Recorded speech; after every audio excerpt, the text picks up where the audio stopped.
Good morning, good evening, whoever you are, wherever you are, whatever you might be doing. We wish to welcome you to the Silverlight Show. The Silverlight shines to illuminate that which lies hidden in darkness. For those of you tuning in today, we welcome you in. I've been doing a lot of thinking lately about sovereign citizens. Well, that's a lie, to be honest. I put more thinking in it than I do in what I order for lunch, but not enough thinking to keep me awake at night. So maybe a couple seconds here and there. And one thing I noticed is the disparity of numbers between males and females who try the sovereign citizen defense. Like it's easily 10 to 1, if not greater. I got to thinking, why is there such a disparity in numbers between them? What is so appealing about this nonsense, because I don't even want to call it a theory, that attracts men and alienates women? Because there's a lot of belief systems out there. We've all seen certain rituals and certain abuses in situations where, like, why is this person still in that situation? Well, there's a whole myriad of thought going on. But I think I could distill the sovereign citizen crap down to basic societal nature. See, women are conditioned, and if you notice, I use the word condition. I'm a firm believer in the nature versus nurture argument that nurture has a slightly bigger part to play. There's the old experiment with the same baby. They dressed him in blue clothes, and people were thinking it was a boy, and they're encouraging the boy to play and act energetic. Then they took the same baby, dressed it in pink clothes, implying it was a girl, gave it to the same people, and they were encouraging her not to move, be quiet, be a good girl.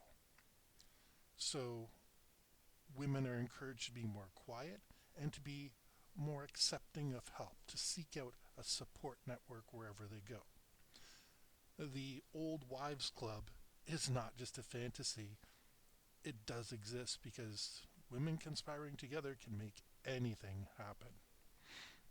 But because of that, women are more likely to take advantage of a free attorney, and attorneys are very good at convincing people that's not going to work.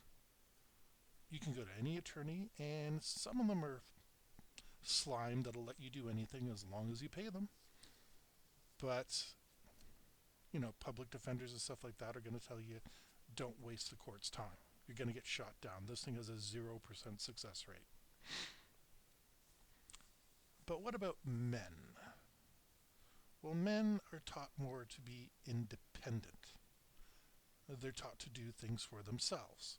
And when they come across this sovereign citizen nonsense, they look at it and it seems to hit all the right notes. Oh, this is the Constitution. All my school life I was told the Constitution is one of the most important documents in the land. And this is all spelled out for me. It's magical. They do their independent thinking, and this happens with a lot of groups. Flat earthers, for example. Those religious cults, why that doesn't seem to make sense to anybody outside of those cults. But men want to do that because it seems to empower them. They can represent themselves. It's like an instruction manual you read for your car. How do you reset the clock radio? How do you put the defrost on?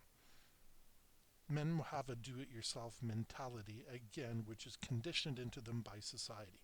Not saying women don't. There's plenty of very talented women out there who do amazing things. There's no clear differentiation between the two aside from at the societal level. But this seems to offer men a clear set of instructions of how to go into court and make things happen. First of all, it does say in the law that a court must establish its validity. But most of these people who hopefully are in trouble for the first time, because I think if you tried that defense more than once, you would be up for a competency hearing. But it says the courts must first establish their authority.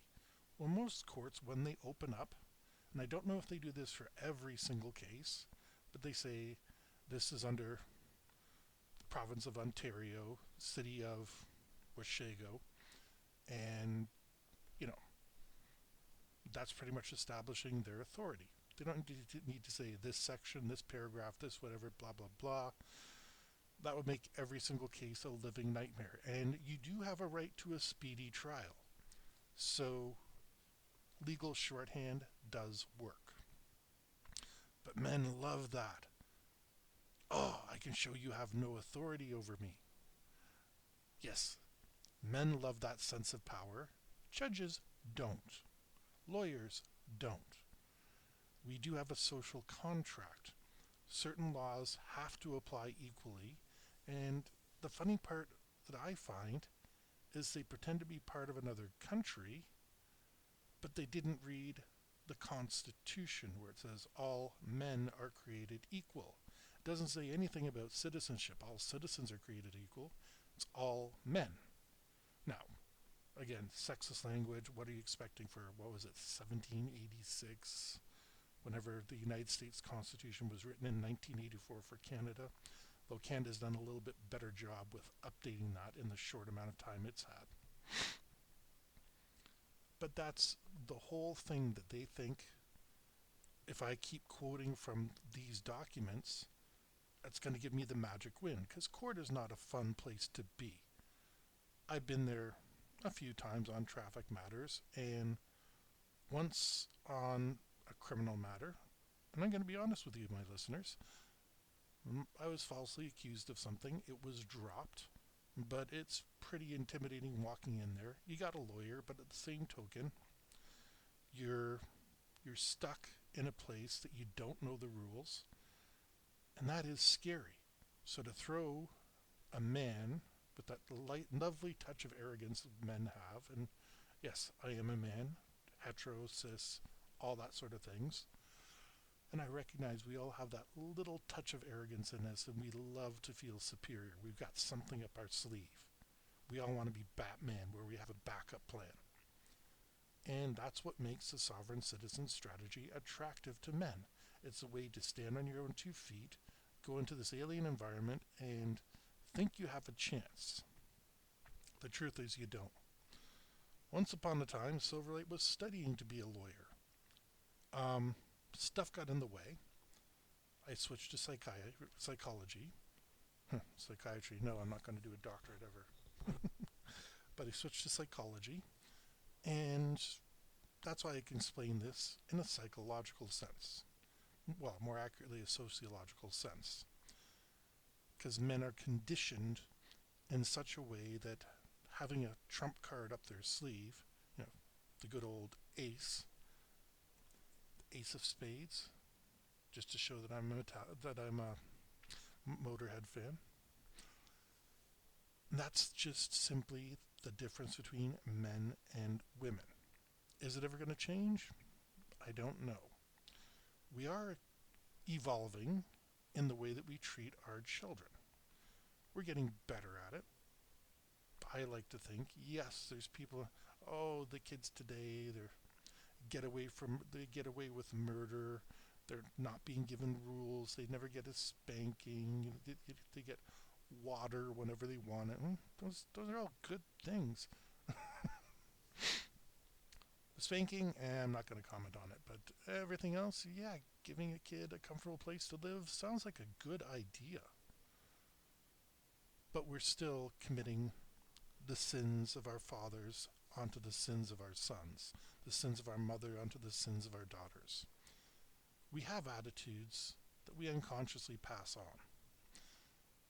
And I've seen it in children a whole lot of times. They're not carbon copies, but they put a spin on what they already know. And then they grow up with that field of knowledge, and they expand on it. Like I said, it's more attractive for men to be able to think they have a coping mechanism, and it's more attractive for women to establish a social network. This is all educational. Um, there's no way you would ever get ethical consideration to perform this experiment. But if we put a whole bunch of babies on an island and let them figure the things out themselves, there probably wouldn't be too much different between the males and the females. Men might be a little stronger and faster, and the females might be a little better at, you know, cognition and social awareness. But you can condition that away with society. We're still growing as a society to the point where we can recognize people as equal, and even harder, to treat people as equals. Goodness knows there's enough stories on the internet about how people think others are right beyond them or beneath them. It's an attractive philosophy for people that are intimidated and want to feel good about themselves. Heck, I can read law, I can come up with statutes, but I don't know court procedure. So, whereas a lawyer has gone to school for somewhere between 3, 6, 9, well, there's no limit to how long you can stay in law school, aside from your pocketbook and whatever scholarships you might get. So, when we look at these sovereign citizens, we have to see the ugly face of our civilization reflected back at us. We're programmed by society for these traits. And in a stressful situation, those programs come out of us. They take over. Oh, I can find a way around this. There's all sorts of things. That's why we have scammers emailing and messaging us every day, because that's the way they have found to be independent and get money, is by scamming other people. And I shouldn't blame that solely on men. There's plenty of female scammers as well. Just men do more of it. Now, this is an important reminder. When you read something online, it's very important to source it out. You might recall a day or two ago that I mentioned about the transgender woman that I could not find an original source for anywhere. But this whole story and everything was designed to get you up and about. Well, this sovereign citizen, again, there's no legal foundation for it. You do the research, you find out it's all false. But people don't dig in. It's important any new knowledge that comes your way, you dig into it and find out what it's like, how it's going to help you, and if it's ever worked before. And that's the killer. Because if it ain't going to work, it ain't worth your time. We hope you enjoyed this episode of the Silverlight Show. If you did, please like, share, because sharing is caring. Subscribe if you haven't subscribed already. Please click the notifications icon, whatever it might be on your computer. And we hope you have a fantastic day.